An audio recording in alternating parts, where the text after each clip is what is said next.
Hello बेटा, कैसे हो आप सब लोग। आज मैं तुम्हें बताने वाला हूं क्लास 10th का पहला चैप्टर, यानी क्लास 10th के लिए मैं बना रहा हूं टॉपिक। आज की जो वीडियो, एक मिनट गेट लगा दूं जरा, गेट खुला हुआ है बच्चों, ठीक है। तो क्लास 10th के लिए वीडियो बना रहा हूं। अब देखो 10th वाले बच्चे, देखो एक्चुअल में 10th में जो साइंस है तो उसके 3 पार्ट हैं। नंबर 1 है फिजिक्स, नंबर दूसरा है केमिस्ट्री और बायोलॉजी। तो आप देख रहे हो brilliant academy chemistry by Dharmveer sir, यानी मैं धर्मवीर हूं, ठीक है। तो जब आप केमिस्ट्री का चैनल देख रहे हो तो इसका मतलब मैं आपको केमिस्ट्री ही बताने वाला हूं। तो जो तुम्हारा सेकंड पार्ट होगा,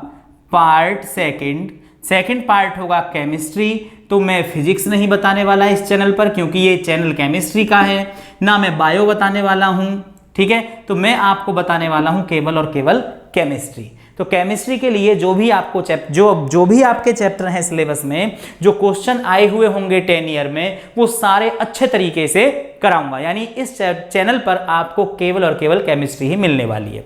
तो आज जो शुरू करेंगे हम केमिस्ट्री का चैप्टर फर्स्ट शुरू करेंगे, जिसका नाम होगा chemical reaction and equations. Chemical reaction and equations. तो ये चैप्टर बहुत आसान चैप्टर है, इसमें ज्यादा कुछ है ही नहीं। इसमें केमिकल रिएक्शन के पार्ट्स हैं, ठीक है ना, और केमिकल रिएक्शन को बैलेंस करना है। तो इस चैप्टर में 2 वीडियो बनाऊंगा मैं। एक में तो केमिकल रिएक्शन के पार्ट्स बताऊंगा, केमिकल इक्वेशन के पार्ट बताऊंगा, ठीक है, और एक में मैं रिएक्शन को बैलेंस करना सिखाऊंगा। केमिकल रिएक्शन को बैलेंस करने के भी 2 मेथड होंगे जो मैं आपको बताऊंगा। एक हिट एंड ट्रायल मेथड, मतलब तुक्का वाला तरीका जो सब कराते हैं, और एक मैं फॉर्मूले से कराऊंगा जो केमिस्ट्री से नहीं मैथमेटिकली होगा, जो हर जगह फॉलो होता है, जिसकी कोई लिमिटेशन नहीं है। तो अपने पहले चैप्टर की तरफ चलते हैं। इसको मिटा देता हूं, ठीक है बच्चों, इसको मिटा देता हूं और पहले चैप्टर की तरफ चलते हैं, जिसका नाम है chemical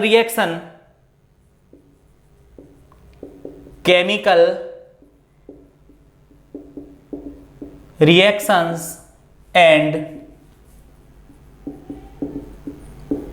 equations. Chemical reactions and equations, ठीक है ना। तो सबसे पहली बात तो केमिकल रिएक्शन ही क्या होता है। केमिकल रिएक्शन, तो केमिकल रिएक्शन में पहले मैं लिख दूं जरा डेफिनेशन यहां पर केमिकल रिएक्शन की।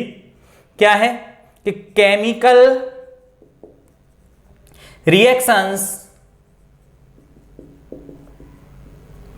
Reactions are the process in which new substances with new properties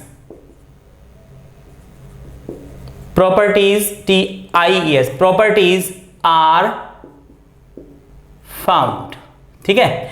यानी केमिकल रिएक्शन में क्या होता है कि कोई केमिकल रिएक्शन होती है, यानी मैंने लिखा मैग्नीशियम, मैंने लिखा ऑक्सीजन, तो ये बन जाएगा मैग्नीशियम ऑक्साइड। क्या लिखा मैंने? मैग्नीशियम ऑक्साइड, यानी magnesium Mg, oxygen O2 plus क्या बन जाएगा? MgO। तो chemical reactions are the process in which new substance are formed with new properties. Chemical reaction का मतलब है कि जब कुछ कंपाउंड आपस में केमिकल रिएक्शन करते हैं, आपस में रिएक्ट करते हैं, तो कुछ नए प्रोडक्ट बनते हैं, कुछ नए कंपाउंड बनते हैं। मैं प्रोडक्ट की बात नहीं कर रहा हूं, कुछ कंपाउंड बनते हैं नए, जिनकी अपनी कुछ प्रॉपर्टीज होती हैं। तो chemical reactions are the process in which new substance with new properties are found. नया कंपाउंड बना, यहां क्या है? मैग्नीशियम, यहां ऑक्सीजन, तो मैग्नीशियम ऑक्साइड बन गया। एलिमेंट चेंज नहीं होते हैं, मैग्नीशियम है तो मैग्नीशियम है, ऑक्सीजन है तो ऑक्सीजन है, लेकिन यहां मैग्नीशियम सिंगल है, यहां ऑक्सीजन अकेला है, और यहां क्या बन जाता है? मैग्नीशियम ऑक्साइड बन जाता है, ठीक है ना, जुड़ जाते हैं दोनों के दोनों। तो कहने का मतलब यह हुआ कि केमिकल रिएक्शन एक प्रोसेस होता है केमिकल रिएक्शन एक प्रोसेस होता है जिसके अकॉर्डिंग नए प्रोडक्ट बनते हैं और अपनी कुछ अलग प्रॉपर्टीज के साथ बनते हैं। ठीक है, अब इसमें ये जो साइड है ये साइड कहलाती है रिएक्टेंट। रिएक्टेंट क्या कहलाती है? रिएक्टेंट। अब रिएक्टेंट क्या होता है? तो रिएक्टेंट वो होता है जो केमिकल रिएक्शन में पार्टिसिपेट करता है, जो रिएक्ट करता है। यानी मैग्नीशियम ऑक्सीजन ने रिएक्शन की तो प्रोडक्ट बना, अगर ये रिएक्शन ही नहीं करते तो प्रोडक्ट नहीं बनता। तो रिएक्टेंट क्या होता है बच्चों? तो the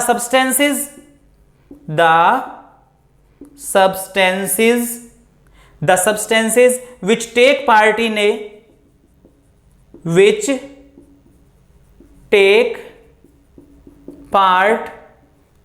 a chemical reaction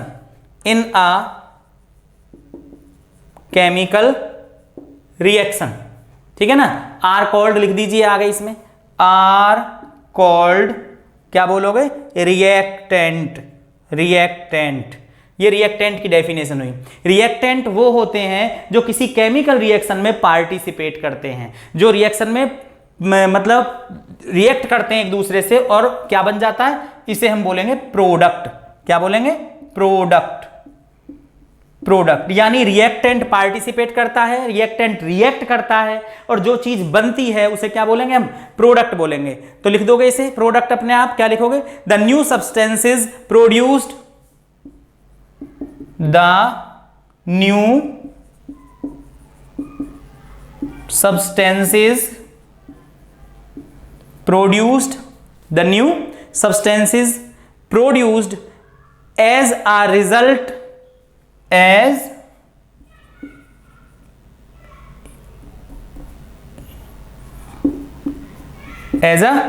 in chemical reaction, ऐसे लिख सकते हो, as a result of chemical reaction, as a result of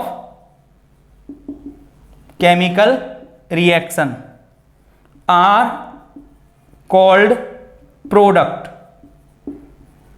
तो बेटा रिएक्शन को मैं शॉर्ट में लिख देता हूं RXN, इस बात का ध्यान रखना, RXN जल्दी जल्दी में। ठीक है, तो RXN लिखने की आदत बनी हुई है तो मैं RXN लिख देता हूं। तो फिर से चलते हैं, क्या होता है भाई रिएक्टेंट? जो रिएक्शन में पार्टिसिपेट करता है। प्रोडक्ट क्या होता है? जो किसी केमिकल रिएक्शन में नया प्रोडक्ट, नया कंपाउंड बन जाता है। Substances produced as a result, यानी उस केमिकल रिएक्शन में जो रिजल्ट होता है, जो चीज बनती है, जो नई चीज बनती है, उसे क्या बोलेंगे हम? प्रोडक्ट बोलेंगे। ठीक है, अब ये क्या है? एरो है। ये क्या है? ये एरो। अब ये एरो क्या है? तो ये एरो बताता है तुम्हें रिएक्टेंट से क्या बन रहा है? प्रोडक्ट। मतलब डायरेक्शन दिखा रहा है। मतलब क्या बता रहा है? डायरेक्शन। मतलब ये रिएक्शन इधर से इधर की तरफ जा रही है, मतलब रिएक्टेंट से प्रोडक्ट की तरफ। समझ गए ना? तो ये एरो क्या दिखा रहा है? ये क्या दिखाता है? एरो डायरेक्शन दिखाता है। तो रिएक्टेंट से क्या बन रहा है? प्रोडक्ट बन रहा है। रिएक्टेंट से प्रोडक्ट। अगर ये एरो ऐसे होता, मान लो ऐसे होता, तो इसका मतलब इससे ये बन रहा है, इससे ये बन रहा है, लेकिन ऐसे तो है नहीं, ऐसे है। तो रिएक्टेंट से क्या बन रहा है? प्रोडक्ट बन रहा है। क्लियर? दूसरी बात, बीच बीच में प्लस का साइन होगा। मान लो मेरे पास में एक रिएक्शन है A plus B plus C, arrow product. Product बन गया कुछ, जो भी है पता नहीं। तो A plus B plus C, तो प्लस का जो साइन होता है वो रिएक्टेंट, चलो मैं प्रोडक्ट लिख ही देता हूं, यहां हो जाएगा D plus E plus F। तो यहां प्लस का साइन, यहां प्लस का साइन, यहां प्लस का साइन, यहां प्लस का साइन। तो ये जो प्लस लगे होते हैं ये सेपरेट करते हैं। क्या करते हैं? सेपरेट करते हैं कंपाउंड को, कि रिएक्टेंट कितने हैं, प्रोडक्ट कितने हैं, उन सबको क्या करते हैं? सेपरेट करते हैं। तो प्लस का साइन इसलिए। तो केमिकल रिएक्शन आई बात समझ में? केमिकल रिएक्शन एक प्रोसेस होता है जिसमें एक नया कंपाउंड बनता है जिसकी अपनी कुछ प्रॉपर्टीज होती हैं। अब एंड इक्वेशंस, उस केमिकल रिएक्शन को उसको सिंबॉलिकली लिखना क्या कहलाता है? इक्वेशन कहलाता है। क्या कहलाता है? इक्वेशन। तो केमिकल रिएक्शन क्या होता है कि एक ऐसा प्रोसेस जिसमें कोई नया प्रोडक्ट बने कुछ नई प्रॉपर्टीज के साथ में। ठीक है, क्या बोलेंगे? Chemical reaction. इक्वेशन क्या है? उसी प्रोसेस को, जो प्रोसेस हुआ उसी प्रोसेस को अगर हम सिंबॉलिकली लिखें, उस एलिमेंट के सिंबल के अकॉर्डिंग लिखें, तो उसे हम क्या बोलेंगे? इक्वेशन बोलेंगे। इसीलिए चैप्टर का नाम है केमिकल रिएक्शंस एंड इक्वेशंस। यानी कुछ केमिकल रिएक्शन हो रही हैं और उसको क्या लिखेंगे हम? इक्वेशन। अगर ये थ्योरेटिकली लिखा होता, magnesium react with oxygen to form magnesium oxide, magnesium is burnt with air, magnesium is burnt with air, air मतलब ऑक्सीजन हो गया यहां, तो magnesium is burnt with air to form magnesium oxide, ऐसे भी लिख सकते हैं।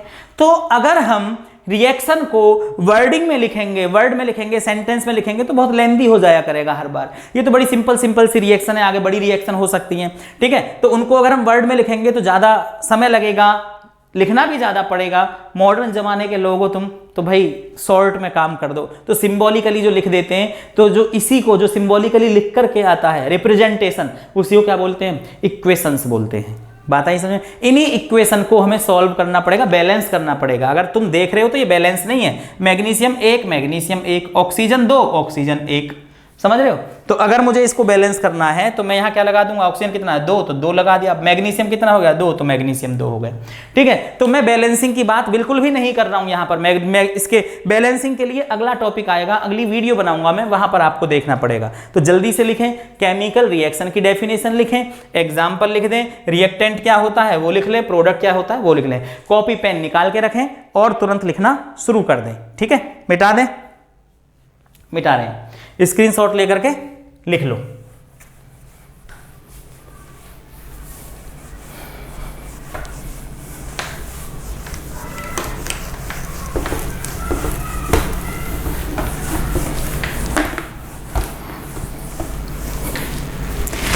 ठीक है, रिएक्टेंट हुआ, रिएक्शन हुई, रिएक्टेंट हुआ, प्रोडक्ट हुआ, ठीक है।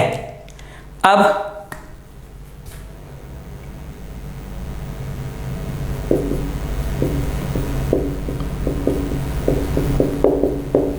Characteristics of chemical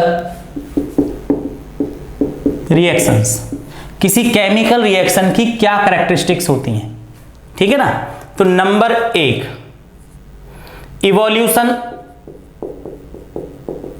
evolution of gas, यानी कुछ केमिकल रिएक्शन ऐसी होती हैं जिनमें गैस रिलीज होती है, गैस इवॉल्व होती है, गैस निकलती है, ठीक है ना।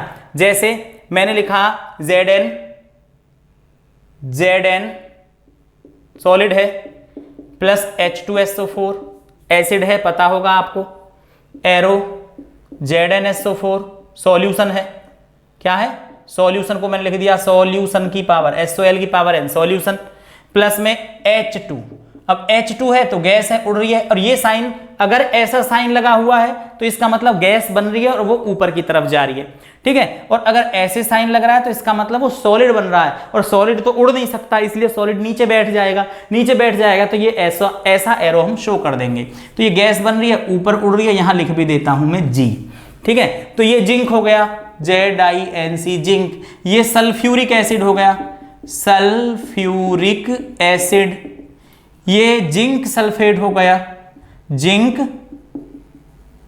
सल्फेट, और ये हाइड्रोजन गैस हो गया, हाइड्रोजन गैस। यहां डाई हाइड्रोजन भी लिखा हो सकता है, ठीक है ना। अगर मैं एक रिएक्शन और लिखूं, Mg सॉलिड होता है, प्लस HCl एसिड होता है, एरो MgCl2 सॉल्ट हो गया सॉलिड, प्लस में H2 उड़ गया गैस, G लिख दिया मैंने यहां पर। तो इसका नाम क्या है, मैग्नीशियम है, magnesium hydrochloric acid, magnesium chloride, hydrogen gas, ऊपर ही लिख चुका हूं। तो यहां तक आई बात समझ में। अब मैंने 2 एग्जाम्पल आपको बताए, मतलब कुछ रिएक्शन ऐसी होती हैं जिनमें गैस रिलीज होती है। अब कोई जरूरी नहीं कि हर बार हाइड्रोजन गैस रिलीज हो, हाइड्रोजन भी हो सकती है, ऑक्सीजन भी हो सकती है, कुछ भी गैस रिलीज हो सकती है। कैरेक्टरिस्टिक्स की बात करते हैं कि हम केमिकल रिएक्शन में क्या क्या देखते हैं, उनकी प्रॉपर्टीज क्या क्या है। तो सबसे पहली बात तो किसी केमिकल रिएक्शन में गैस रिलीज हो सकती है, जो मैंने आपको एग्जांपल देकर के बताया, दोनों में गैस रिलीज हो रही है। तो ये वर्ड पहला टाइप हो गया नंबर 1। अगर मैं नंबर 2 की बात करूंगा तो फॉर्मेशन ऑफ प्रेसिपिटेट, प्रेसिपिटेट को शॉर्ट में बोलते हैं पीपीटी। क्या बोलते हैं, पीपीटी। और पीपीटी के लिए ऐसा सिंबल लगा हो सकता है, फॉर्मेशन ऑफ प्रेसिपिटेट। तो प्रेसिपिटेट मतलब कुछ रिएक्शन ऐसी होंगी जिनमें प्रेसिपिटेट बन जाएगा, यानी जो कंपाउंड बना है, जो प्रोडक्ट बना है, वो नीचे बैठ जाएगा। ठीक है, मैंने एक रिएक्शन लिखी, लेड नाइट्रेट PbNO3 का whole twice, lead nitrate plus potassium iodide Ki arrow PbI2 plus में 2KNO3, ठीक है, पोटेशियम नाइट्रेट। ठीक है, तो यहां मैं नाम लिख दूं lead nitrate potassium iodide, lead iodide, ठीक है, पोटेशियम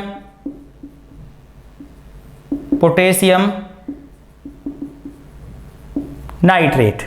ठीक है, अब इसमें क्या हुआ कि जो प्रेसिपिटेट बना है वो PbI2 का बना है, नीचे बैठ जाएगा और वो भी येलो कलर का होगा, yellow PPT is the precipitate. ठीक है, अगर पेपर में क्वेश्चन आ गया कि इस रिएक्शन में तुम क्या ऑब्जर्व कर रहे हो, तो क्या ऑब्जर्व कर रहे हैं हम, येलो कलर का प्रेसिपिटेट नीचे बैठ रहा है, ये ऑब्जर्व कर रहे हैं। ऑब्जर्व मतलब जो चीज दिखाई दे, ऑब्जर्व मतलब जो चीज दिखाई दे, वो ऑब्जर्वेशन हो गया। तो यहां येलो कलर का प्रेसिपिटेट नीचे की तरफ बैठ रहा है। ठीक है ना, तो प्रेसिपिटेट बन रहा है इसमें। अगर मैं एक रिएक्शन और ले लूं, BaCl2 बेरियम क्लोराइड बोलते हैं, प्लस H2SO4 जो कि डाइल्यूट होता है। तो सल्फ्यूरिक एसिड दो तरीके का होता है, एक डाइल्यूट एक कॉन्सेंट्रेट। तो आपको पता है क्या बनेगा, जो Ba है ये इसके साथ जाएगा, यानी BaSO4 plus 2HCl hydrochloric acid. अब ये क्या बना, व्हाइट प्रेसिपिटेट। अब प्रेसिपिटेट बोल रहा हूं तो नीचे बैठ जाएगा, सेटल डाउन हो जाएगा, हो गया सेटल डाउन। तो क्या लिखा है आपने, फॉर्मेशन ऑफ प्रेसिपिटेट, PPT या ऐसे एरो लगा हो सकता है। इसका मतलब कुछ रिएक्शन ऐसी हो सकती हैं जिनमें प्रेसिपिटेट बनेगा तो मतलब वो धीरे धीरे सॉलिड बन रहा है तो घुल नहीं रहा तो वो कहां जाएगा, नीचे बैठ जाएगा। तो नीचे बैठा हुआ है। तो केमिकल रिएक्शन में अभी दो तरह की कैरेक्टरिस्टिक देखी, प्रॉपर्टीज देखी। भाई कुछ रिएक्शन ऐसी हो सकती है जिनमें गैस रिलीज हो सकती है, कुछ रिएक्शन ऐसी हो सकती है जिनमें सॉलिड फॉर्म बने, मतलब प्रेसिपिटेट बने। तो बात आ गई यहां तक समझ में, जल्दी से लिख लो, मिटा दें। समझ में आ रहा अच्छे तरीके से। तो दो कैरेक्टरिस्टिक आपने देखी बच्चों, ध्यान से पढ़ते रहो, मेहनत करके अच्छे तरीके से, ठीक है ना, पढ़ाते रहेंगे तुम्हें। तो अब नंबर तीसरी कैरेक्टरिस्टिक्स, नंबर 3 दो देख ली, number 3 characteristics, change in colour, यानी कुछ रिएक्शन ऐसी हो सकती हैं जिनमें कलर चेंज हो। अब तक मैंने बताया कुछ रिएक्शन ऐसी होंगी जिनमें गैस निकल सकती है, कुछ रिएक्शन ऐसी होंगी जिनमें सॉलिड मतलब प्रेसिपिटेट बनेगा, सेटल डाउन हो जाएगा, नीचे बैठ जाएंगे, कुछ रिएक्शन में कलर चेंज हो जाएगा, चेंज इन कलर। तो मैंने लिखा एक रिएक्शन बताता हूं, CuSO4, इसका नाम है कॉपर सल्फेट, ठीक है ना, एक्वस होता है, पानी घुला होता है, तो सॉल्यूशन मतलब पानी में घुल रहा है तो एक्वस हो गया, एक्वस बना है एक्वा से, AQUA एक्वा। और नाम सुना होगा आपने एक्वा गार्ड। तो एक्वा गार्ड मतलब जो वाटर को गार्ड करता है, पानी की सुरक्षा करता है, आपको साफ पानी देता है। तो एक्वस बना है उससे, एक्वस मतलब पानी मिला हुआ है, कॉपर सल्फेट है, copper sulphate plus zinc arrow ZnSO4 जो कि एक्वस है, प्लस में Cu। अब इसका नाम लिख देता हूं जिंक सल्फेट। अब कॉपर सल्फेट का जो कलर होता है वो ब्लू होता है, ब्लू कलर।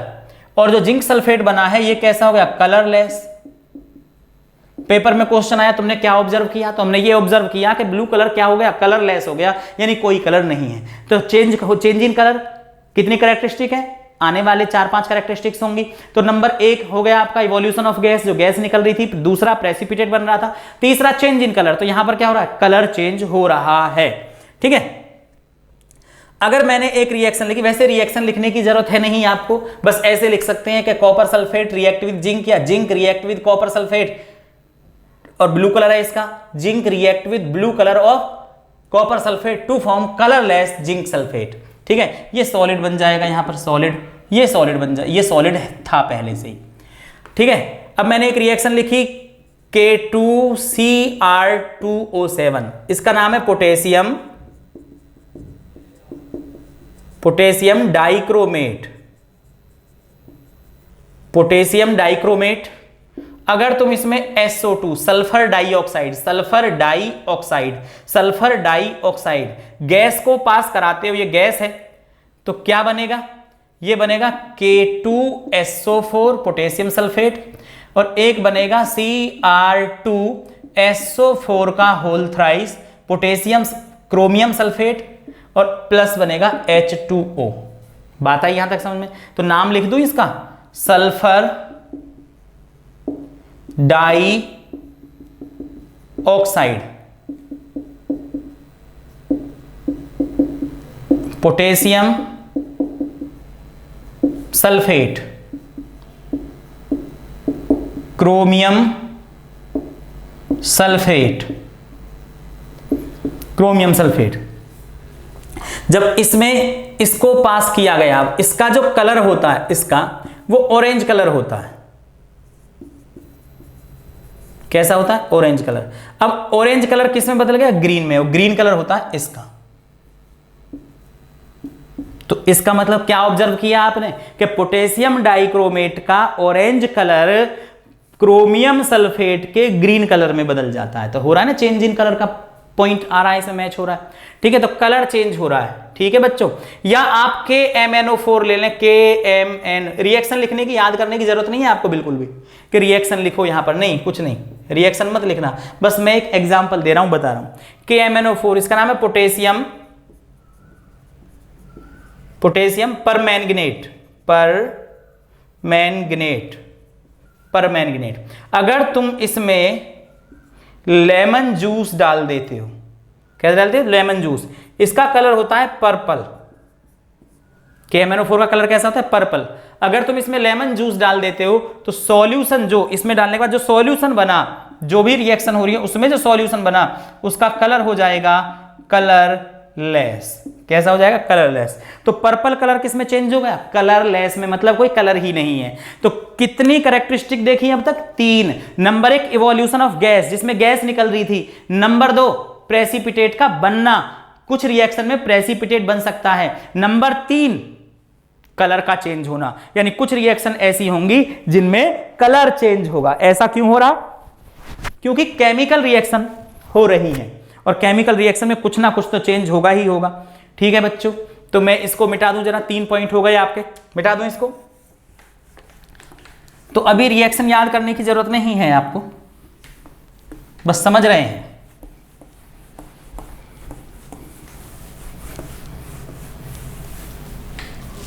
ठीक है, नंबर 4 हो जाएगा चेंज इन टेम्परेचर, यानी टेम्परेचर का चेंज होना। कुछ रिएक्शन में टेम्परेचर चेंज होगा। अब टेम्परेचर, यानी टेम्परेचर या तो घटेगा और या टेम्परेचर बढ़ेगा, या तो टेम्परेचर घटेगा और या टेम्परेचर बढ़ेगा। ठीक है, तो अगर अब टेम्परेचर घटा या टेम्परेचर बढ़ा तो इसके अकॉर्डिंग रिएक्शन 2 पार्ट में डिवाइड हो गई। Number 1 exothermic reaction, exothermic reaction. Number 1 कौन सी? Exothermic reaction. नंबर 2 हो जाएगी endothermic reaction. Exothermic reaction, endothermic reaction, temperature के अकॉर्डिंग। भाई टेम्परेचर की बात कर रहे हैं, तो एक ऐसी रिएक्शन जिसमें एनर्जी, टेम्परेचर मतलब एनर्जी, तो एक ऐसी रिएक्शन जिसमें एनर्जी रिलीज हो, एनर्जी निकले, तो क्या बोलेंगे हम उसको? Exothermic reaction. एंडोथर्मिक मतलब जिसमें एनर्जी एब्जॉर्ब हो। अब कागज ले लो, आप कागज को जला दो, लकड़ी को जला दो, तो दोनों जल गए। जलने पर तुम्हें कैसा एहसास हुआ? ठंडक का या गर्मी का? ठंडी का या गर्मी का, किसका एहसास हुआ? गर्मी का, क्योंकि आप जला रहे हो किसी चीज को, इसका मतलब एनर्जी रिलीज हो रही है, निकल रही है। तो कौन सी होगी? Exothermic reaction. तो एक्सोथर्मिक रिएक्शन कौन सी होती है? जिसमें एनर्जी रिलीज हो। एंडोथर्मिक कौन सी होती है? जिसमें एनर्जी एब्जॉर्ब हो। तो एक्सोथर्मिक में मैं लिख दूं जरा, विच, लिखते जरूर रहे बच्चे, which means heat producing reaction, which means heat producing reaction. ठीक है, तो नोट्स बनाते रहें, लिखते रहें, हमारे बेस्ट नोट्स होते हैं बच्चे। ठीक है, एंडोथर्मिक रिएक्शन। तो एंडोथर्मिक में क्या लिखोगे आप? यही लिख दो, which means heat absorbing reaction, which means heat absorbing reaction, यानी जिसमें हीट रिलीज हो, हीट निकले, एक्सोथर्मिक, हीट एब्जॉर्ब हो, एंडोथर्मिक। अब मैं एक्सोथर्मिक की आपको रिएक्शन दे रहा हूं। तो जैसे मैंने एक रिएक्शन लिखी, Zn सॉलिड है, CuSO4 एक्वस था, पानी मिला हुआ था, AQ लिखा है मैंने, एक्वस, एरो, ZnSO4, अब ये एक्वस बन गया, प्लस Cu, और इसमें कुछ हीट निकलेगी, इसमें कुछ हीट निकलेगी। अगर हम सॉल्यूशन को पकड़ के देखेंगे तो हमें गरम गरम लगेगा, इसका मतलब एनर्जी रिलीज हो रही है। ठीक है, या आप एक नॉर्मली एग्जांपल करना कि आप अपने हाथ में डिटर्जेंट ले लेना, डिटर्जेंट पाउडर। अब उस डिटर्जेंट को ऐसे हाथ में भर के और बाल्टी से, पानी से भरी हुई बाल्टी में ऐसे हाथ डाल देना अंदर, अब हाथ को धीरे धीरे खोलना, धीरे धीरे, ठीक है ना, पूरा एकदम से ऐसे नहीं, धीरे धीरे खोलना, बस इतना खोलना जो पानी तुम्हारे हाथ के अंदर चला जाए। जब पानी हाथ के अंदर चला जाए तो अब देखना तुम कि तुम्हारा जो हाथ है ना वो गर्म हो जाएगा। इसका मतलब डिटर्जेंट में कुछ ऐसी चीज है जो एनर्जी को प्रोड्यूस कर रही है, निकाल रही है। ठीक है, तो अगर आप कार्बन, अब कार्बन मैंने आपको बताया कागज में कार्बन है, लकड़ी में कार्बन है, इनको आप जला दो तो कार्बन प्लस ऑक्सीजन क्या बन जाएगा? CO2, और इसमें कुछ एनर्जी निकलेगी। ठीक है, तो ये रिएक्शन कैसी होगी तुम्हारी? एक्सोथर्मिक रिएक्शन, यानी एनर्जी निकल रही है। एंडोथर्मिक में क्या होगा? एनर्जी एब्जॉर्ब हो रही है। ठीक है, जैसे आप बर्फ को ले लो, बर्फ, आइस, मेल्टिंग ऑफ आइस, तो आइस कब पिघलेगा? जब टेम्परेचर लेगा। ठीक है ना, तो आइस एटमॉस्फेयर से आपने आइस क्यूब लिया, अपने हाथ पर रख लिया, थोड़ी देर में तुम देखोगे कि वो आइस क्यूब पिघल जाता है। तो आइस क्यूब तुम्हारी बॉडी से एनर्जी गेन कर रहा है, आइस क्यूब एटमॉस्फेयर से एनर्जी गेन कर रहा है, टेम्परेचर को गेन कर रहा है। तो गेन कर रहा है मतलब एंडोथर्मिक रिएक्शन। ठीक है, और जैसे तुम पानी को हीट करो तो पानी किसमें चेंज हो जाएगा? गैस में। तो वाटर को जब तुम हीट कर रहे हो तो वाटर इवेपोरेट हो रहा है, किसमें? गैस में। कब? जब उसने एनर्जी को एब्जॉर्ब किया, टेम्परेचर को गेन किया। तो ये सारी बातें क्या हुई? फिजिकल रिएक्शन हुई। केमिकल लिख देता हूं, एक केमिकल रिएक्शन लिख देता हूं एंडोथर्मिक में। ठीक है, बेरियम हाइड्रोक्साइड, BaOH का whole twice, barium hydroxide plus ammonium chloride 2NH4Cl। मैं रिएक्शन बैलेंसिंग की बात नहीं कर रहा हूं, रिएक्शन बैलेंस ही लिख रहा हूं। ठीक है, और कोई रह जाए अनबैलेंस तो समझना मैं केवल एग्जांपल बता रहा हूं आपको, अभी फिलहाल मैं बैलेंसिंग नहीं समझा रहा हूं, बैलेंसिंग के लिए एक अलग वीडियो आएगा। ठीक है, 2NH4Cl और क्या बनेगा? BaCl2 प्लस में 2NH3 प्लस में 2H2O, ये बन गया। इसमें एनर्जी क्या होगी? एब्जॉर्ब होगी। इस रिएक्शन में हीट क्या होगी बच्चों? एब्जॉर्ब होगी। ठीक है, और फिजिकल एग्जांपल मैंने आपको बताए थे, melting of ice cube, evaporation of water. तो आप केमिकल रिएक्शन ये लिख सकते हैं, नाम लिख दो इसका, barium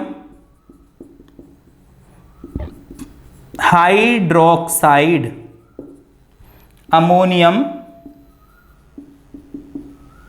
chloride, barium chloride, ammonia और वाटर। ठीक है, तो लिखो जल्दी से।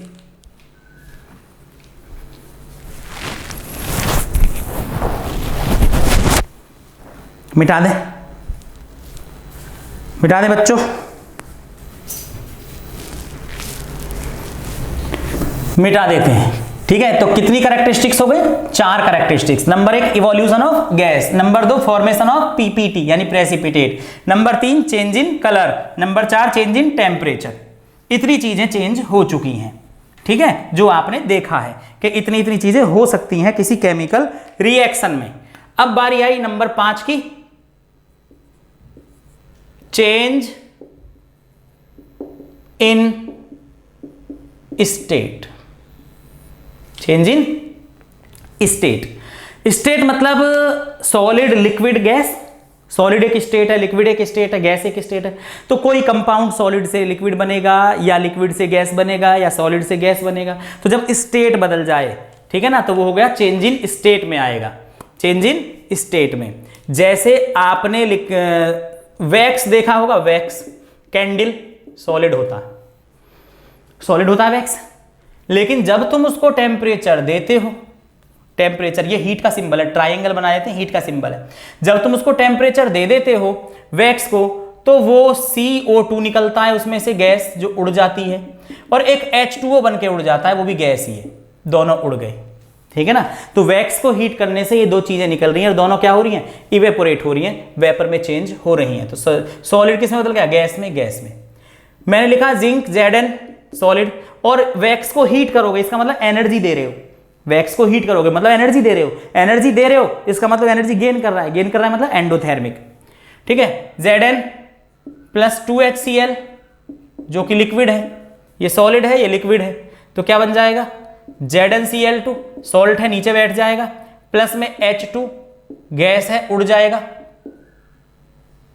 और इसमें हीट रिलीज होगी, इसमें हीट रिलीज होगी। तो चेंज इन स्टेट, आप देख सकते हो स्टेट चेंज हो रही है, लिक्विड किस में बदल गया है? गैस में, ठीक है ना, मतलब गैस ही बन रही है। तो स्टेट का बदल जाना, लिक्विड नहीं, यहाँ तो HCl है, यहाँ हाइड्रोजन है, मतलब स्टेट चेंज हो रही है, ठीक है। तो मिटा दें। तो मैंने तुम्हें बताया केमिकल रिएक्शन क्या होता है, मैंने तुम्हें बताया इक्वेशन क्या होता है, मैंने तुम्हें बताया कि केमिकल रिएक्शन की कौन कौन सी प्रॉपर्टीज हो सकती हैं। अब चलता है एक तरह से चैप्टर की शुरुआत अब होती है यहां से। अब इसमें आ गया types of chemical reactions, types of chemical reactions, types of chemical reactions, ठीक है। अगर कैरेक्टरिस्टिक्स में देखोगे तो आप ये भी देख सकते हो कि कोई रिएक्शन कैटलिस्ट के प्रेजेंस में होती है। अब कैटलिस्ट क्या होता है? तो catalyst is a substance which can change the speed of reaction. कुछ टीचर आपको बताते हैं कि catalyst accelerate the rate of reaction, यानी कैटलिस्ट जो होता है किसी रिएक्शन की स्पीड को बढ़ा देता है, ऐसा बोलते हैं कुछ लोग। नहीं, ये प्रॉपर सही नहीं है। कैटलिस्ट जो होता है वो किसी रिएक्शन की स्पीड को बढ़ा भी सकता है और किसी रिएक्शन की स्पीड को घटा भी सकता है, लेकिन ऐसा नहीं है कि एक कैटलिस्ट रिएक्शन की स्पीड को बढ़ाएगा और वही कैटलिस्ट की रिएक्शन की स्पीड को घटाएगा। नहीं, बढ़ाने वाले अलग होते हैं और घटाने वाले अलग होते हैं। तो कैटलिस्ट क्या होते हैं? Catalyst is a substance which can change not accelerate, which can change the rate is the speed, which can change the speed of chemical reaction। तो कुछ रिएक्शन कैटलिस्ट लगा होता है, उनमें कैटलिस्ट की वजह से होती है, तो वो भी कैरेक्टरिस्टिक्स में आ सकता है। और कैटलिस्ट क्या होते हैं? जो किसी रिएक्शन की स्पीड को बदल देते हैं, चेंज कर देते हैं। और चेंज का मतलब बढ़ना भी हो सकता है और चेंज का मतलब घटना भी हो सकता है, ठीक है। Type of chemical reactions. अब केमिकल रिएक्शन की टाइप में सबसे पहले आता है number 1 combination reaction. Combination reaction आता होगा अच्छे तरीके से। कॉम्बिनेशन का मतलब होता है कि जैसे ए और बी, एक ये रिएक्टेंट मिलके बना देंगे AB। जब दो या दो से ज्यादा रिएक्टेंट एक साथ कंबाइंड होकर एक सिंगल प्रोडक्ट बनाए, सिंगल प्रोडक्ट, तो क्या बोलेंगे उसको हम? Combination reaction. When 2 or more reactant are combined with each other to form a single product, क्या बोलेंगे? कॉम्बिनेशन रिएक्शन, ठीक है। तो क्या लिखूं मैं यहां पर? डेफिनेशन लिख देता हूं। those reactions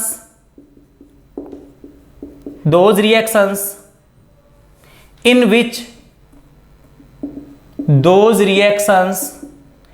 which 2 or more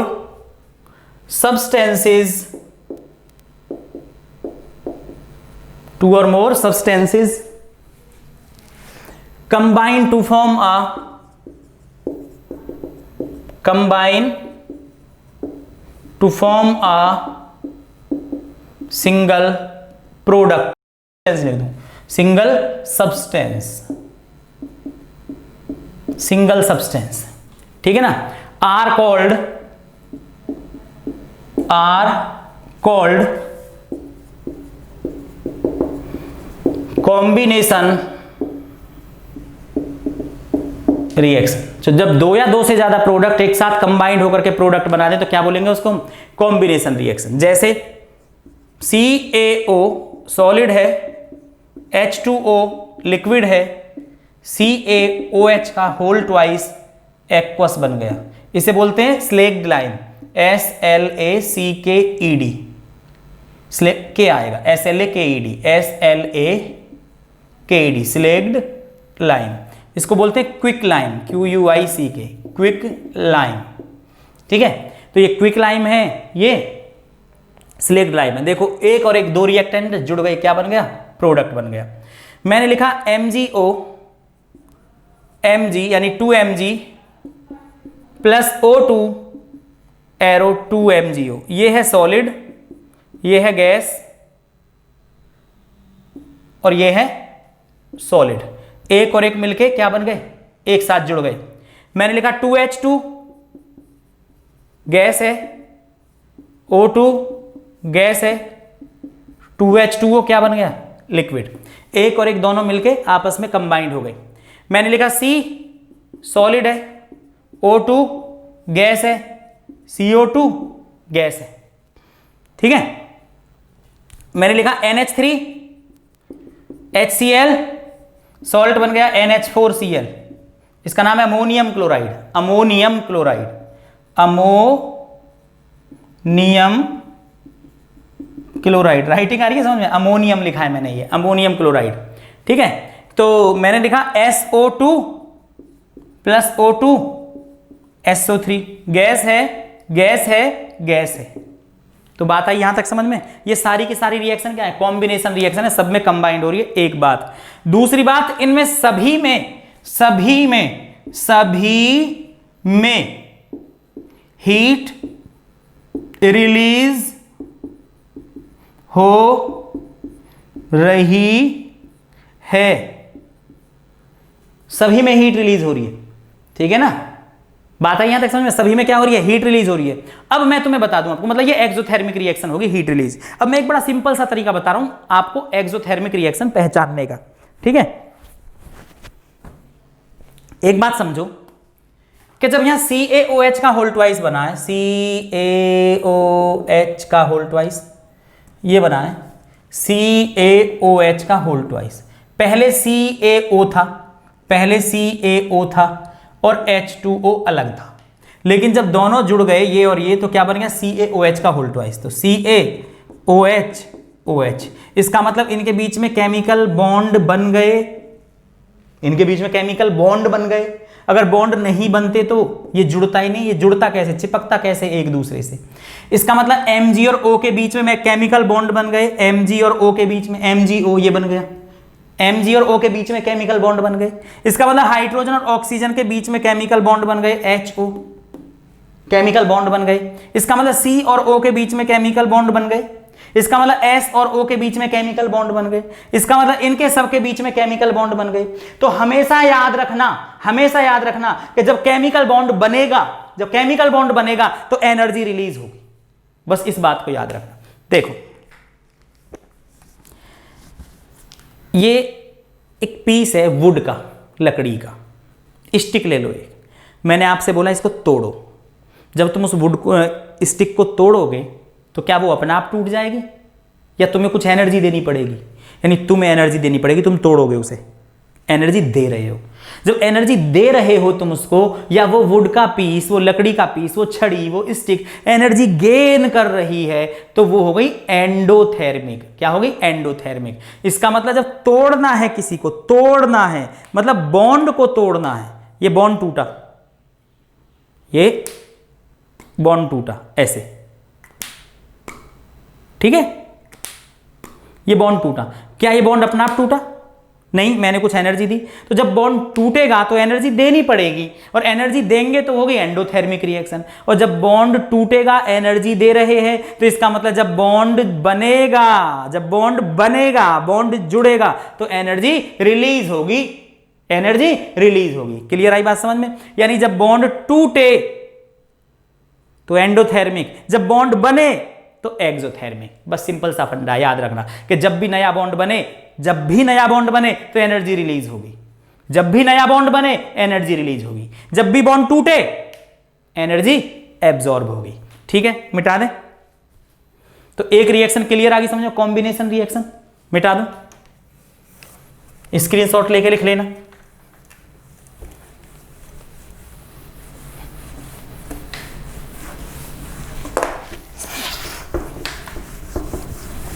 ज्यादा ही चिपक गया मार्कर तो इस बोर्ड पर बच्चों। तो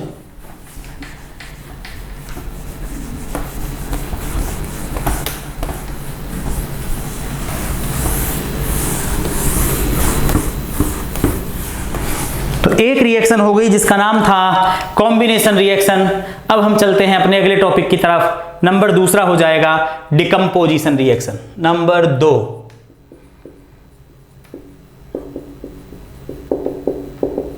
डिकम्पोजिशन रिएक्शन। डिकम्पोजिशन का मतलब टूट जाना, यानी कुछ ऐसे ए बी आपने टेम्परेचर दिया तो क्या हो जाएगा A + B, यानी इस बार टेम्परेचर दोगे और टेम्परेचर दोगे तो इसका मतलब क्या मैं इसको ऐसे लिख दूं A सिंगल बॉन्ड B, इसके बीच में बॉन्ड है। जब बॉन्ड को तोड़ोगे तभी तो A और B अलग अलग होंगे, मतलब तुम एनर्जी दे रहे हो, और एनर्जी दे रहे हो मतलब एंडोथर्मिक रिएक्शन। कौन सी? एंडोथर्मिक। जिनमें बॉन्ड बने एक्सोथर्मिक, जिनमें बॉन्ड टूटे एंडोथर्मिक। तो ये एंडोथर्मिक रिएक्शन के पार्ट होंगे ज्यादातर। तो डिकम्पोजिशन मतलब टूट जाना, जब एक कंपाउंड 2 या 2 से ज्यादा प्रोडक्ट में टूट जाए। ठीक है, तो डिकम्पोजिशन रिएक्शन क्या हुआ जी तुम्हारा? दोज रिएक्शंस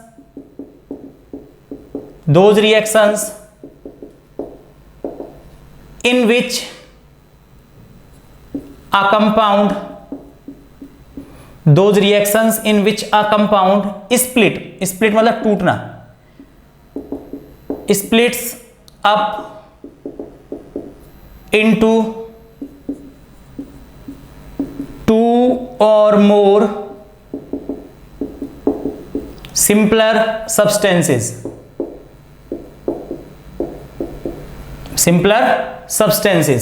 ठीक है, are known as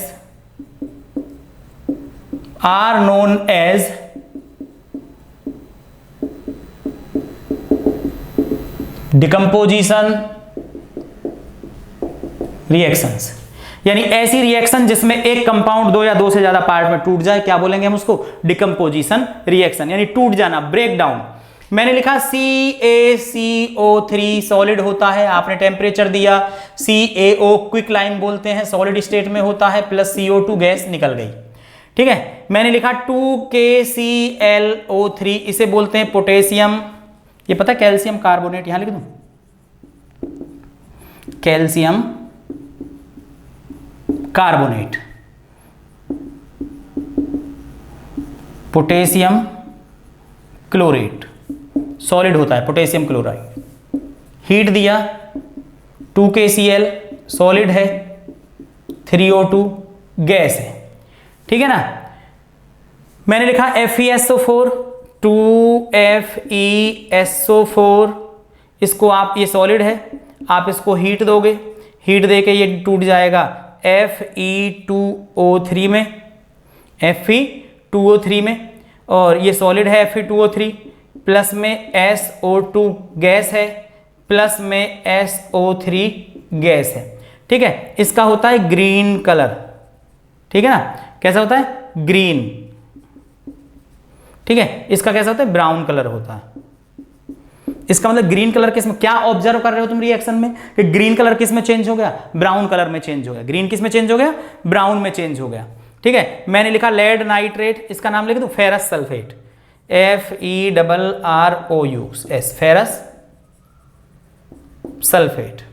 ठीक है, अब लेड नाइट्रेट PbNO3 का whole twice, lead nitrate solid है, हीट दी आपने, ट्राइंगल जो बना रहा हूं ये हीट का सिंबल है, ठीक है। लेड ऑक्साइड बन गया 2PbO प्लस 4NO2 प्लस में O2, ठीक है। इसका जो कलर होता है वो होता है कलरलेस, मतलब कोई कलर नहीं होता, और ये बन जाता है येलो। तो पेपर में आ गया कि क्या ऑब्जर्व कर रहे हो, तो कलरलेस किस में जा रहा है, येलो कलर में जा रहा है, ठीक है ना। इसका नाम लिख दें lead nitrate, lead nitrate, lead nitrate है ये, ठीक है ना। मैंने लिखा AgCl, AgCl, ठीक है। इसका नाम, इसका कलर होता है silvery white, silvery white colour. आपने एनर्जी नहीं दी, सनलाइट के प्रेजेंस में रिएक्ट होगी, सनलाइट। अब सन भी तो क्या देता है, एनर्जी ही देता है, तो अल्टीमेटली क्या मिल रही है इसको, एनर्जी, यानी एंडोथर्मिक रिएक्शन। तो 2Ag जो कि सॉलिड है प्लस में Cl2 जो कि गैस है, उड़ जाएगी Cl2, ठीक है ना। तो इसका कलर तो सिल्वरी होगा, पता है आपको, या ग्रे लिख देता हूं, ग्रे, ग्रे, ठीक है। तो ये जो सारी की सारी रिएक्शन है किसकी है, डिकम्पोजिशन रिएक्शन। जल्दी से नोट डाउन करो, मैं जरा पसीने पूछ लेता हूं, स्वेटिंग हो रही है ज़्यादा गर्मी की वजह से, आप लिखते रहो।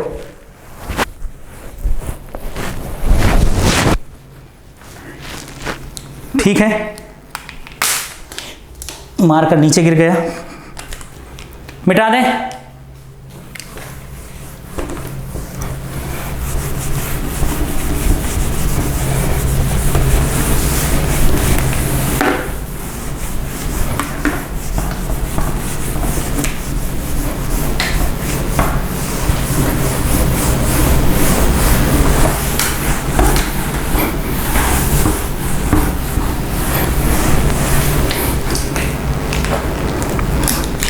ठीक है, अब कितनी रिएक्शन होगी हमारी, 2 रिएक्शन होगी, डिकम्पोजिशन रिएक्शन, ठीक है। डिकम्पोजिशन रिएक्शन हो चुकी है।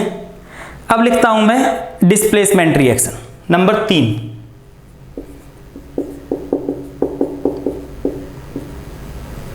डिस्प्लेसमेंट रिएक्शन, डिस्प्लेसमेंट रिएक्शन मतलब एक मेटल दूसरी मेटल को डिस्प्लेस कर दे, एक मेटल दूसरी मेटल को डिस्प्लेस कर दे। यानी मेरे पास में है A प्लस CD, ये कोई कंपाउंड है A प्लस CD, तो क्या बन जाएगा AD प्लस C। तो A कहां आ गया, D के साथ आ गया, C को क्या कर दिया, अलग कर दिया, रिप्लेस कर दिया, ठीक है। तो एक ऐसी रिएक्शन जिसमें एक मेटल दूसरी मेटल को डिस्प्लेस कर दे। अब कौन सी मेटल किसको डिस्प्लेस करेगी, तो हाई रिएक्टिव मेटल लो को डिस्प्लेस कर देगी, जो भी हाई रिएक्टिव होगी वो लो रिएक्टिव को क्या कर देगी, डिस्प्लेस कर देगी।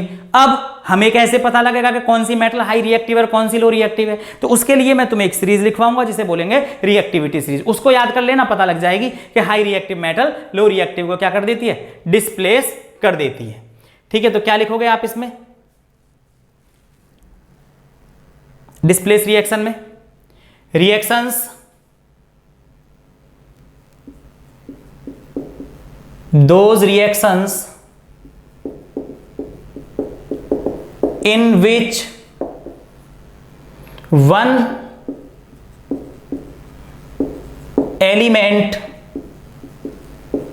takes the place of another element in a compound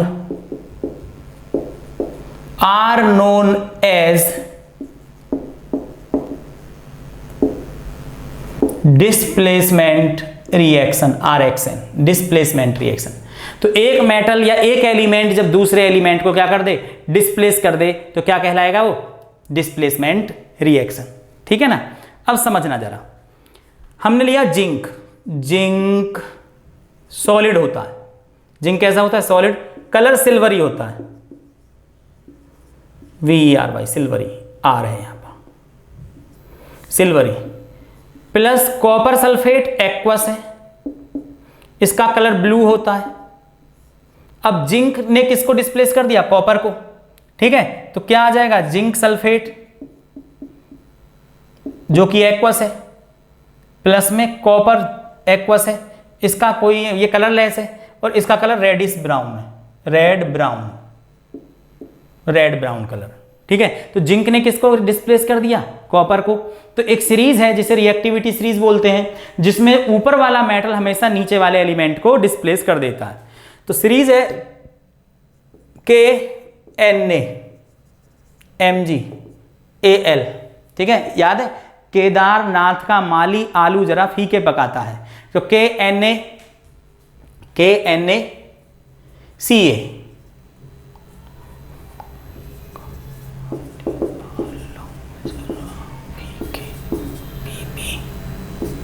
देखो पढ़ो जरा, केदारनाथ का माली आलू जरा फीके पकाता है, पढ़ो जरा इसको।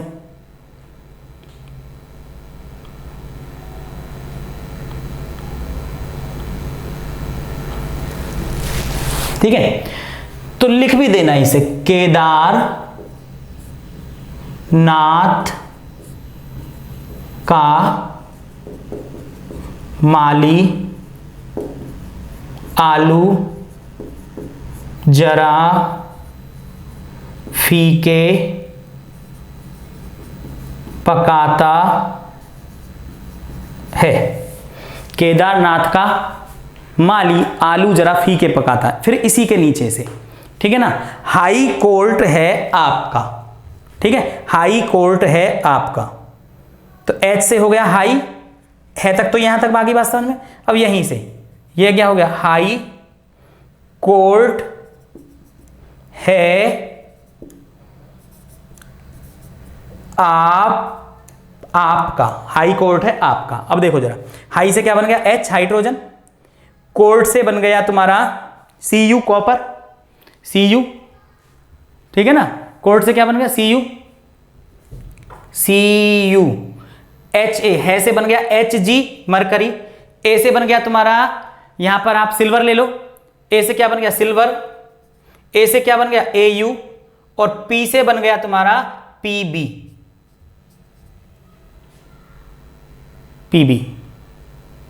ठीक है, बात आ गई यहां तक समझ में?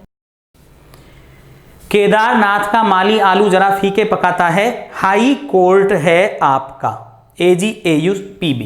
ठीक है ना, देखो जरा, पढ़ो अपना आप।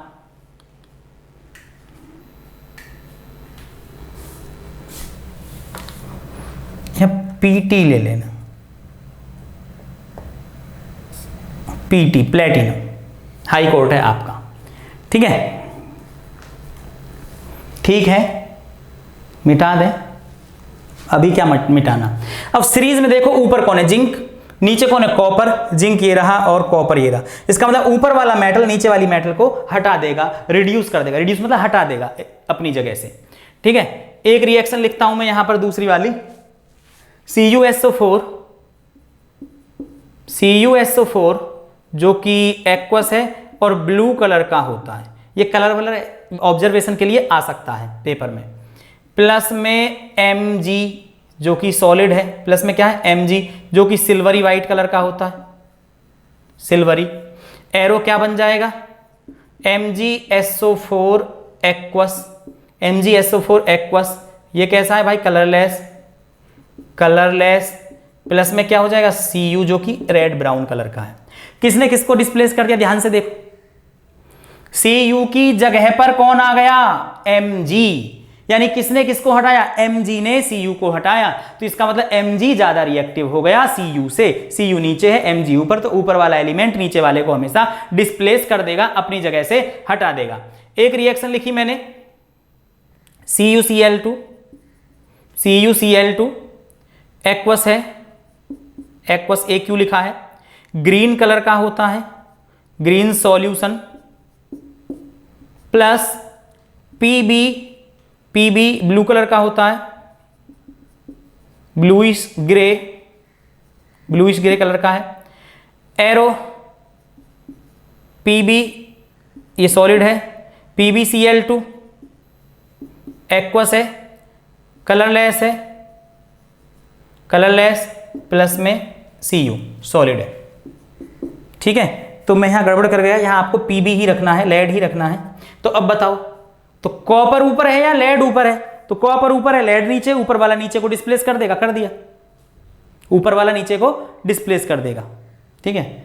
अरे यार क्या हो रहा है सीरीज में, Pb तो आ चुका है यहां पर, यहां Pt ही होगा। तो ऊपर कौन है? Pb है। फिर से ध्यान से, थोड़ी सी मिस्टेक हुई सीरीज में, जो मैं यहाँ Pt लिख रहा था Pb लिख रहा था बार बार, इस पर मैंने ध्यान ही नहीं दिया। तो यहाँ प्लेटिनम ही होगा, ठीक है। तो Pb ऊपर है, Cu नीचे है, तो Pb ने किसको डिस्प्लेस कर दिया? Cu को। Pb ने Cu को डिस्प्लेस कर दिया, ठीक है। यहां तक आई बात समझ में? तो अब तक मैंने तुम्हें कितनी रिएक्शन बताई? 3 बताई। Number 1 combination reaction, number 2 decomposition reaction, number 3 displacement reaction. अब चलेंगे अपने चौथी रिएक्शन की तरफ, ठीक है ना, चौथे रिएक्शन की तरफ। तो मैं जरा इसको रब कर देता हूं, आप मिटाओ जरा इसको, ठीक है। आप मिटाओ जरा इसको या मैं मिटाऊं जरा इसको?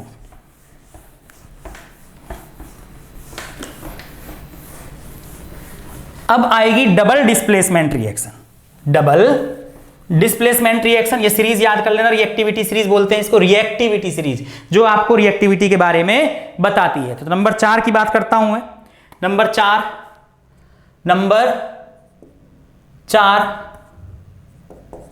डबल डिस्प्लेसमेंट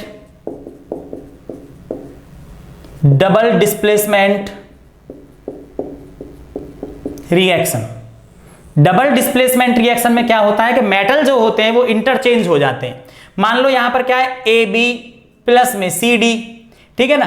तो ये C आ जाए यहां पर और B आ जाए यहां पर, तो ये क्या बन जाएगा? AC प्लस में BD। यानी मेटल जो होते हैं वो क्या होते हैं? इंटरचेंज होते हैं। क्या होते हैं? इंटरचेंज होते हैं, ठीक है। तो अभी डेफिनेशन लिखवाऊंगा जरा।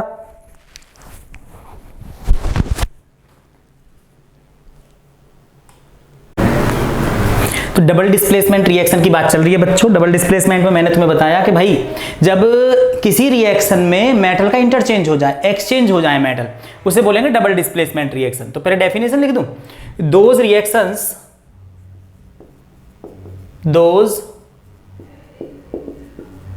reactions in which two compounds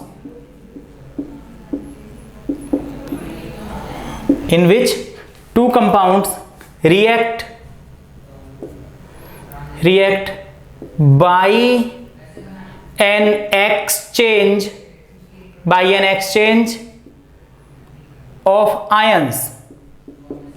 exchange of ions to form a new compound,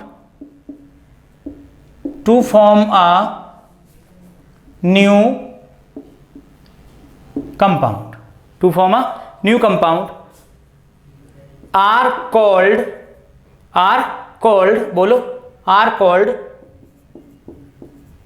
double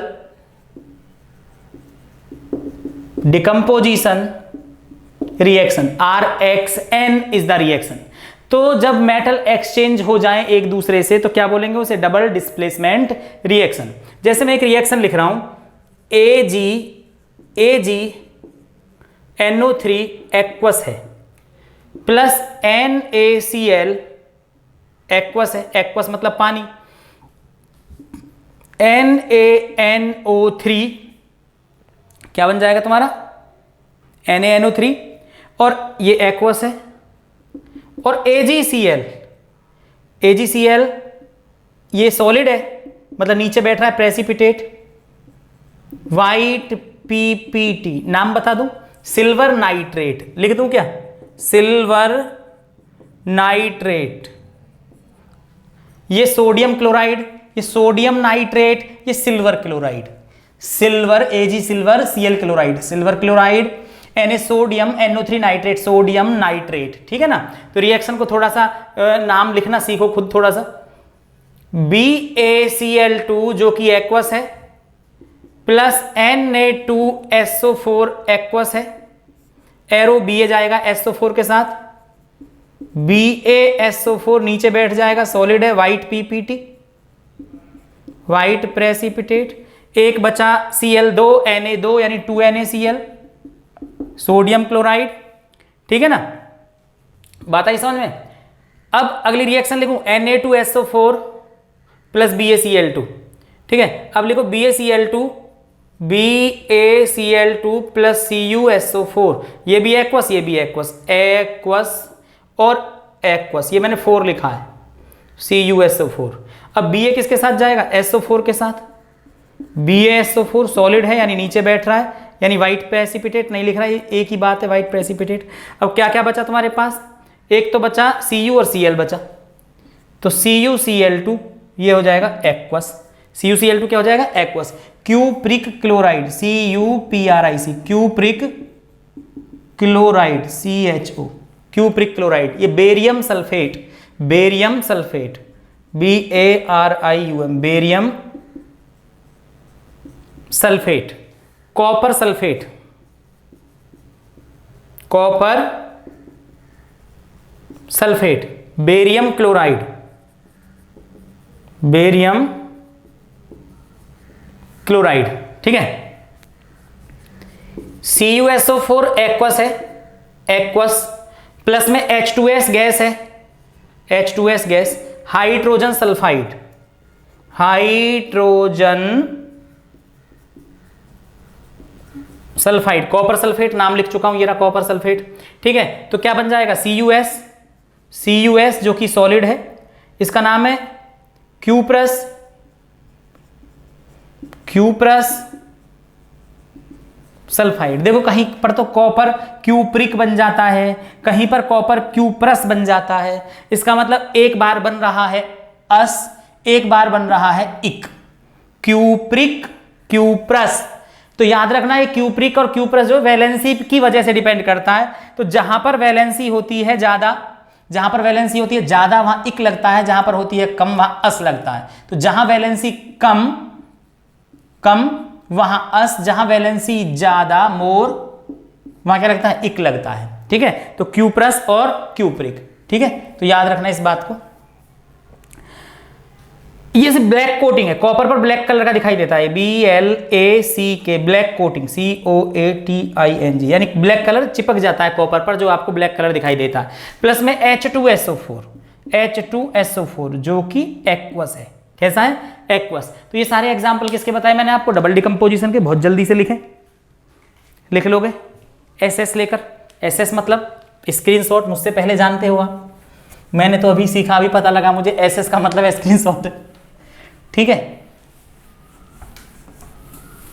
लेकिन आप मॉडर्न जमाने के बच्चे हो तो आपको पता है।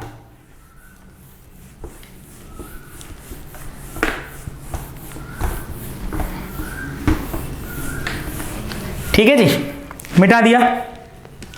4 रिएक्शन हो चुकी हैं, 5वें की तरफ चलते हैं हम। Number 5, oxidation reaction.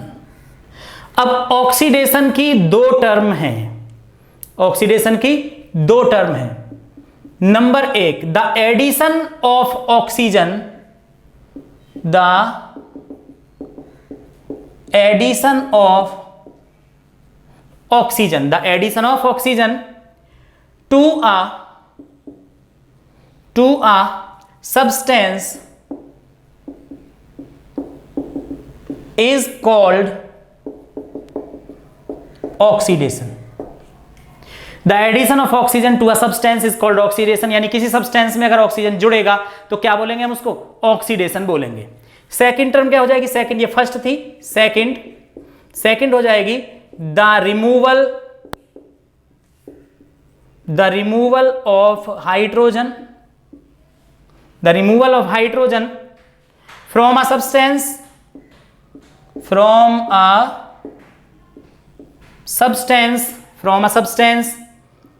is called reduction। यानी किसी सब्सटेंस में अगर ऑक्सीजन जुड़े, एडिशन ऑफ ऑक्सीजन तो भी ऑक्सीडेशन है, हाइड्रोजन निकले तो भी ऑक्सीडेशन है। तो रिएक्शन को समझना, 2Cu जो कि सॉलिड है, प्लस में O2 गैस है, एरो 2CuO, ठीक है ना, ये भी सॉलिड ही है। अब ये बन जाता है ब्लैक कलर का, ब्लैक BLACK, ब्लैक प्रेसिपिटेट बन गया, कोटिंग होगी ब्लैक की इस पर, ठीक है, तो अब तुम क्या देख पा रहे हो, कॉपर में कौन जुड़ रहा है, ऑक्सीजन, इसलिए रिएक्शन क्या हो गई, ऑक्सीडेशन। क्या रिएक्शन होगी, ऑक्सीडेशन। 2Zn सॉलिड है प्लस O2 क्या बन जाएगा, 2ZnO सॉलिड है, ये भी सॉलिड है। ठीक है, यहां पर तो इसका कलर येलो हो जाता है, येलो हो जाता है इसका कलर। तो अब क्या देख पा रहे हो तुम, जिंक में कौन जुड़ गया, ऑक्सीजन, इसलिए ये भी क्या है, ऑक्सीडेशन है, ये भी क्या है, ऑक्सीडेशन। तो आपने क्या लिखा है कि रिमूवल ऑफ हाइड्रोजन, एक एग्जांपल इसका भी देख लो। तो H2S प्लस में Cl2 एरो 2HCl प्लस में S। अब देखिए सल्फर से कौन हट गया, सल्फर से कौन हट गया, हाइड्रोजन। सल्फर से कौन हट गया, हाइड्रोजन। रिमूव किसका हो रहा है, हाइड्रोजन का। तो रिमूवल ऑफ हाइड्रोजन क्या कहलाता है, ऑक्सीडेशन। यानी एडिशन ऑफ ऑक्सीजन या रिमूवल ऑफ हाइड्रोजन दोनों ही ऑक्सीडेशन है। जल्दी से लिख लो, मिटा दें।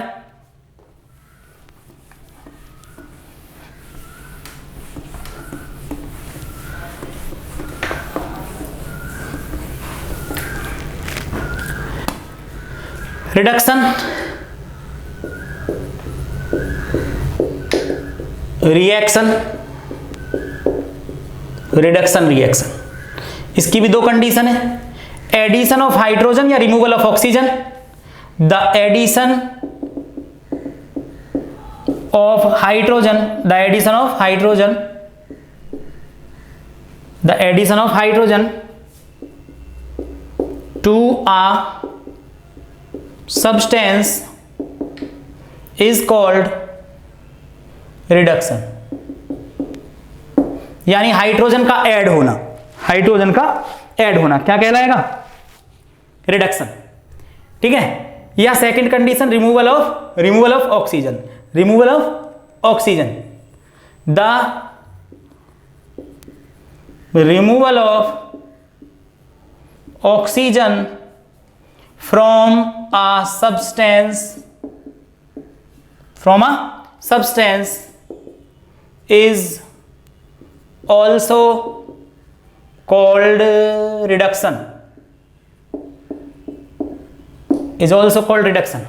यानी पढ़ो जरा अपना, एडिशन किसका हो, हाइड्रोजन का हो तो रिडक्शन, और अगर ऑक्सीजन का रिमूव हो तो भी रिडक्शन। ठीक है, एक मार्कर की इंक कम चल रही है, दूसरा यूज करते हैं। तो रिएक्शन देखो, CuO plus H2O plus Cu, देख रहे हो। CuO कैसे कलर का है, ब्लैक कलर का, BLACK, ब्लैक कोटिंग। कॉपर कैसे कलर का, रेड ब्राउन कलर का, ये मैं आपको बता चुका। अब देखो कॉपर से कौन हटा, ऑक्सीजन। कॉपर से कौन हटा, ऑक्सीजन। तो रिएक्शन क्या होगी तुम्हारी, रिडक्शन। ठीक है, H2 plus Cl2 in presence of sunlight, तो सनलाइट को लिख देते हैं UV मतलब अल्ट्रावायलेट रेज। तो ये आ जाएगा 2HCl, Cl में कौन जुड़ा, हाइड्रोजन, Cl में कौन जुड़ा, हाइड्रोजन, Cl में कौन जुड़ा, हाइड्रोजन। तो क्या हुआ, एडिशन ऑफ हाइड्रोजन। तो ये भी क्या है, ये भी क्या है, रिडक्शन है। अब आगे देखो जरा, अब आगे आया रिडॉक्स रिएक्शन। रिडॉक्स दो वर्डों से मिलकर के बना है, एक रेड और एक ऑक्स, रेड और ऑक्स। रेड का मतलब हो गया रिडक्शन, ऑक्स का मतलब हो गया ऑक्सीडेशन।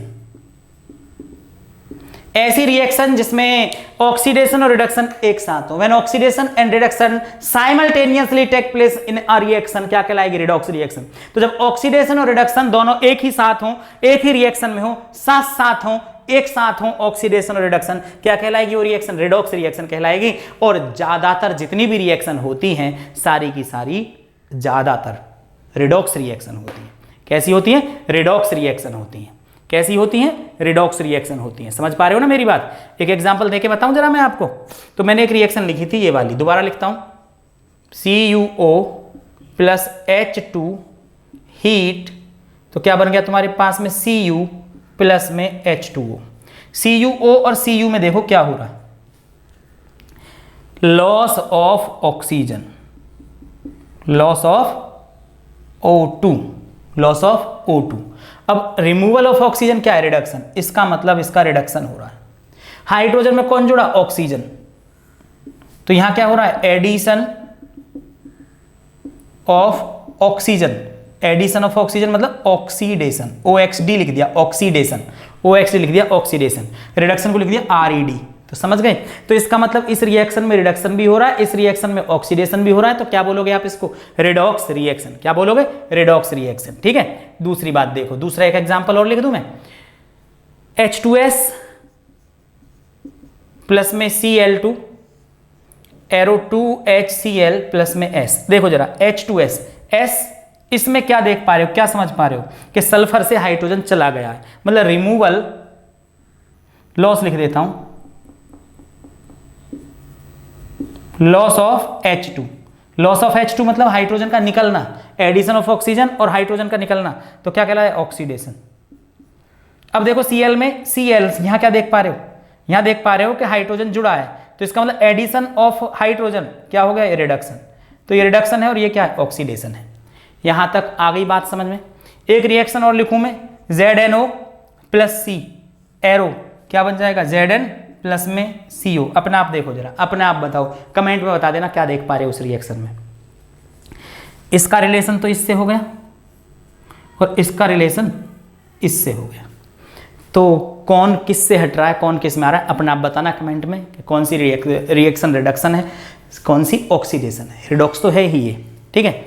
एक चीज और लिख रहा हूं यहां पर मैं, ऑक्सीडाइजिंग एजेंट। एक बात याद रखना कि जिसका रिडक्शन हो वो ऑक्सीडाइजिंग एजेंट है, ये याद रख लेना। जिसका रिडक्शन हो वो ऑक्सीडाइजिंग एजेंट। एक होगा रिड्यूसिंग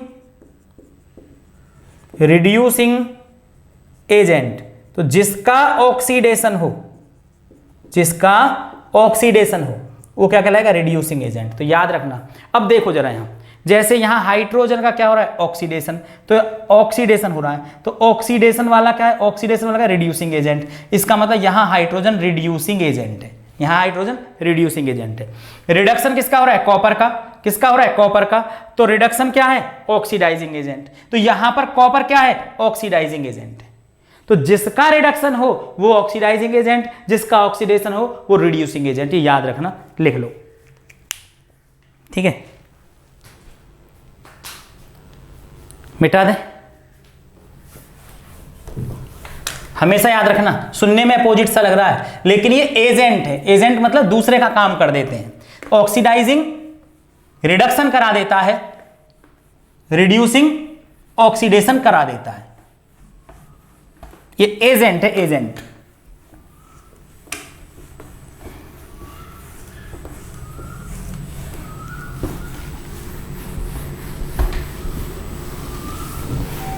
ठीक है। अब एक टॉपिक आया, effect of oxidation reaction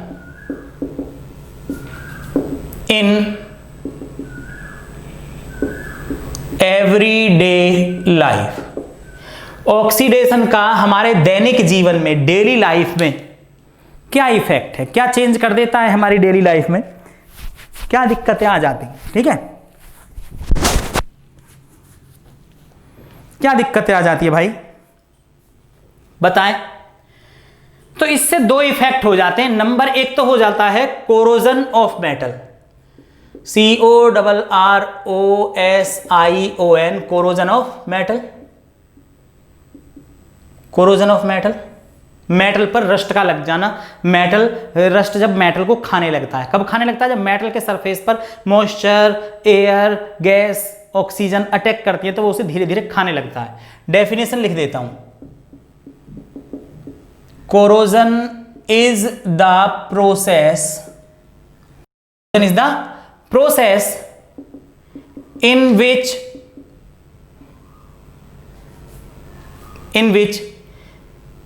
metal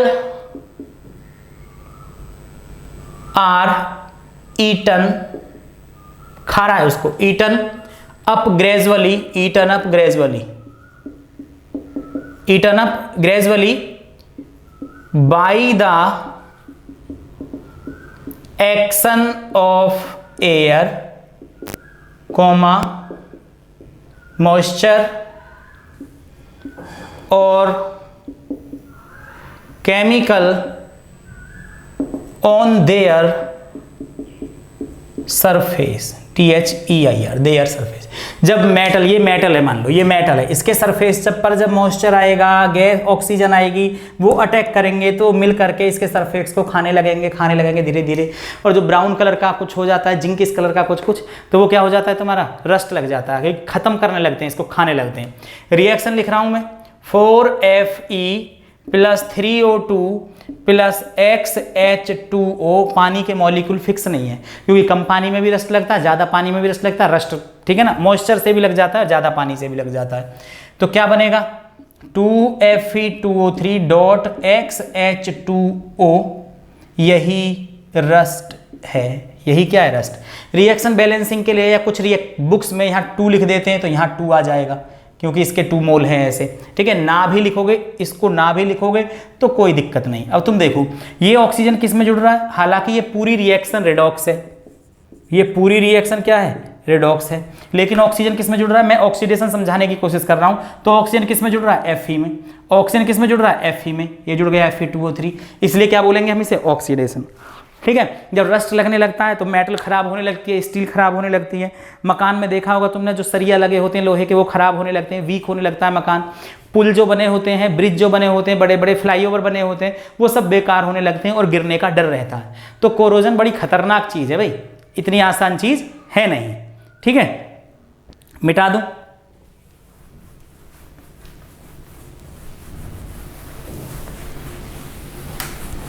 अब एक चीज और देख लो ऑक्सीडेशन की, और उसका नाम है रेंसिडिटी। क्या नाम है, रेंसिडिटी, RANCIDITY, रेंसिडिटी। रेंसिडिटी का मतलब होता है कि ऐसे फूड जिनमें ऑयल होता है, जिनमें फैट होता है, तो वो ऑक्सीडेशन होने की वजह से खराब होने लगते हैं।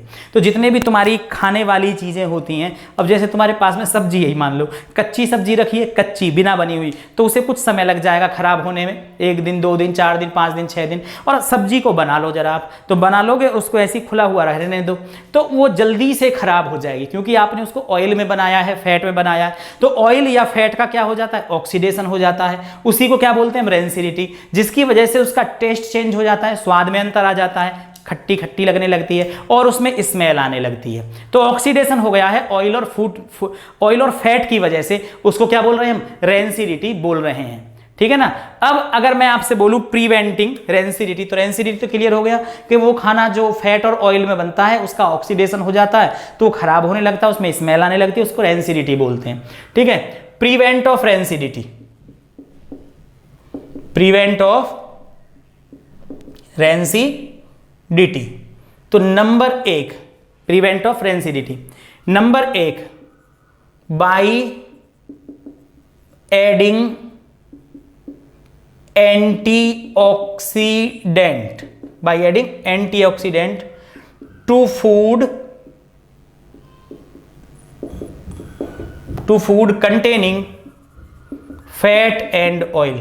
जो खाना आपका ऑयल और फैट में बना है, अगर वो ऑक्सीडेशन की वजह से खराब होता है तो आप उसमें एंटीऑक्सीडेंट मिला दें, एंटीऑक्सीडेंट मिला दें। एंटीऑक्सीडेंट जो ऑक्सीडेशन नहीं होने देगा उसी को क्या बोलेंगे हम, एंटीऑक्सीडेंट बोलेंगे। जैसे अचार है, तो अचार भी तो आपका ऑयल में डलता है, ऑयल में बनता है, लेकिन अचार तो खराब नहीं होता 1 साल 2 साल 6 महीने 3 महीने 4 महीने 5 महीने, तो इसका मतलब उसमें एंटीऑक्सीडेंट होते हैं। अब मैं 2 एंटीऑक्सीडेंट लिख देता हूं, BHA। तो ये है ब्यूटाइल, आपको मिल जाएगा मार्केट में, butylated hydroxy anisole, butylated hydroxy anisole. एक है तुम्हारे पास में BHT, butylated hydroxy toluene, TOLUENE, toluene, butylated hydroxy toluene. ठीक है, नंबर 2, एक तरीका तो ये हुआ एंटीऑक्सीडेंट मिला दीजिए आप। ठीक है, नंबर 2 की अगर मैं आपसे बात करूंगा तो by packaging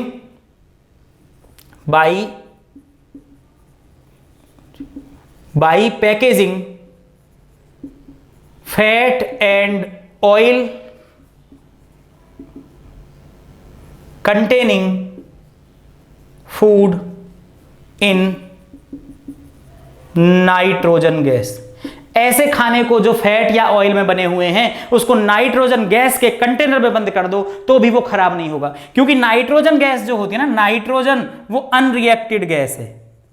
unreacted gas reaction नहीं करेगी। जब ये रिएक्शन ही नहीं कर रही तो खाना भी खराब नहीं होगा। अगर मैं नंबर 3 की बात करूं, keeping food in a refrigerator. आप फूड को किस में रख दोगे? रेफ्रिजरेटर में। कौन से फूड को? जो फैट या ऑयल में बना हुआ है। अपने घर में रखते भी होगे आप, सब्जी को बना करके फ्रीज में रख दिए। अब क्या होगा, तो ऐसी बात नहीं है कि फ्रीज उस फूड को खराब नहीं होने देगा, खराब होगा, लेकिन खराब होने की स्पीड कम हो जाएगी। तो जैसे जैसे टेम्परेचर कम होगा ऐसे ऐसे खराब होने की स्पीड कम हो जाएगी, रिटार्टेड, यानी उसकी जो ग्रोथ है खराब होने की वो कम हो जाएगी, घट जाएगी। अगर मैं नंबर 4 की बात करूंगा, स्टोरिंग फूड यानी इकट्ठा करना, कलेक्ट करना, रखना किसी में। Storing food in air tight container. Air tight container, ऐसे कंटेनर में रख दीजिए जिसमें एयर ना जा पाए। जब एयर नहीं जा पा रही तो एयर में ऑक्सीजन होता है, तो ऑक्सीजन नहीं जा पाएगा, तो ऑक्सीजन उस ऑयल या फैट से नहीं जुड़ पाएगा, मतलब ऑक्सीडेशन नहीं होगा, तो एयर टाइट कंटेनर। ठीक है। अगर मैं नंबर 5 की बात करूं आपसे, ठीक है, तो इसमें क्या लिखेंगे हम? Storing food away from light, ये लिख सकते हो आप। क्या लिखूं मैं? Rancidity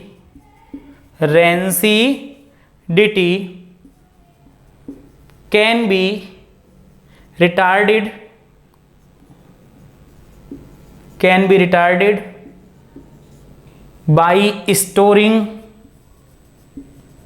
by storing food away from light से दूर रखना है। तो बात वही होगी, लाइट से दूर रखना, यानी आप लाइट नहीं दे रहे हो, इसको लाइट नहीं पहुंचने दे रहे हो, तो इसका मतलब आप एनर्जी रोक रहे हो। एनर्जी मतलब टेम्परेचर रोक रहे हो, मतलब टेम्परेचर नहीं दे रहे हैं हम इसको किसी भी तरीके से। तो टेम्परेचर डाउन हो गया ना, जब टेम्परेचर कम होगा तो फिर खराब होने की जो ग्रोथ है वो कम हो जाएगी, रिटार्डेड हो जाएगी, ठीक है ना, कम हो जाएगी।